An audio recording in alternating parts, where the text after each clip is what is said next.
Paper leak मामले को लेकर राज्य में एक बार फिर छात्रों और संगठनों में नाराजगी देखने को मिल रही है। इस मामले के विरोध में ठाणे में अखिल भारतीय विद्यार्थी परिषद ने आक्रामक रुख अपनाते हुए शासकीय विश्राम गृह के बाहर जोरदार प्रदर्शन किया। प्रदर्शन के दौरान कार्यकर्ता और छात्रों ने सरकार के खिलाफ नारेबाजी करते हुए पेपर लीक मामले की निष्पक्ष जांच, दोषियों पर कड़ी कार्रवाई और परीक्षा प्रक्रिया को पूरी तरह पारदर्शी बनाने की मांग की। आंदोलनकारियों का कहना है कि बार बार होने वाली पेपर लीक की घटनाओं से मेहनत करने वाले लाखों विद्यार्थियों के भविष्य पर सवाल खड़े होते हैं। छात्रों ने मांग की कि ऐसी घटनाओं पर रोक लगाने के लिए ठोस कदम उठाए जाए और जिम्मेदार लोगों को किसी भी हालत में बख्शा न जाए। इस दौरान अखिल भारतीय विद्यार्थी परिषद की ओर से जिलाधिकारी को एक ज्ञापन भी सौंपा गया। आखिर इस पूरे मामले पर विद्यार्थियों की क्या नाराजगी है और उनकी प्रमुख मांगे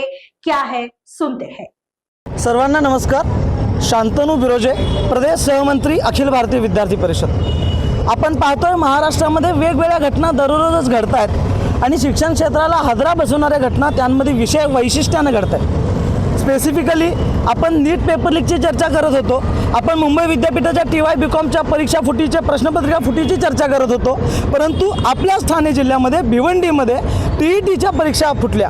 आजवर विद्यार्थ्यांची परीक्षा फुटायच्या, आता परीक्षा सेट करणाऱ्यांच्या सुद्धा प्रश्नपत्रिका फुटतात आणि या सगळ्याच्या आडानं काही राष्ट्रविघातक घटक या सगळ्याला नाचवण्याचं, परीक्षा पद्धतीला, विद्यार्थी शिक्षण प्रक्रियेला नाचवण्याचे सुद्धा प्रयत्न करतात का, अशी चिंता अखिल भारतीय विद्यार्थी परिषदेला वाटली आणि म्हणून विद्यार्थी परिषदेनं आज ठाण्यामध्ये अखिल भारतीय विद्यार्थी परिषद म्हणून निषेध निदर्शनं केली।